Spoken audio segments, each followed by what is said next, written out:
Au milieu de l'océan, une salve de missiles russes Boulava. Lancés par un sous-marin, chaque engin emporte 6 ogives nucléaires, chacune d'une puissance équivalente à 7 fois celle de la bombe d'Hiroshima. Ces dernières années, le ministère de la Défense russe multiplie les opérations de communication comme celle-ci pour rappeler au monde que la Russie reste le pays disposant du plus grand arsenal nucléaire. Presque 6 000 ogives, devant les États-Unis, la Chine et la France disposent d'environ 300 têtes.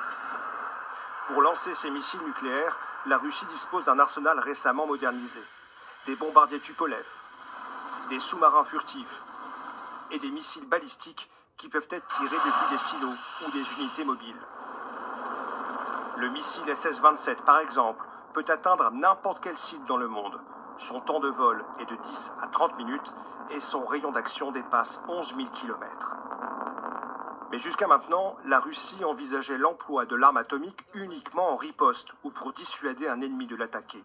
La mise en alerte décidée par Vladimir Poutine marque un tournant. C'est quand même inquiétant, parce qu'on voit Vladimir Poutine brandir l'arme nucléaire, non pas dans une logique de dissuasion. Dissuader, c'est empêcher quelqu'un de passer à l'acte, or personne ne menace d'attaquer la Russie, mais dans une logique de coercition, d'intimidation. Ces dernières années, les évolutions techniques ont permis de moduler la puissance des armes nucléaires, poussant Américains et Russes à envisager un emploi sur le champ de bataille. En théorie, Vladimir Poutine ne peut décider seul d'une frappe nucléaire. Il doit avoir l'accord de 2 hommes, Sergueï Shoigu, le ministre de la Défense, et Valery Gerasimov, son chef d'état-major. Pour l'instant, rien n'indique qu'une telle frappe soit envisagée.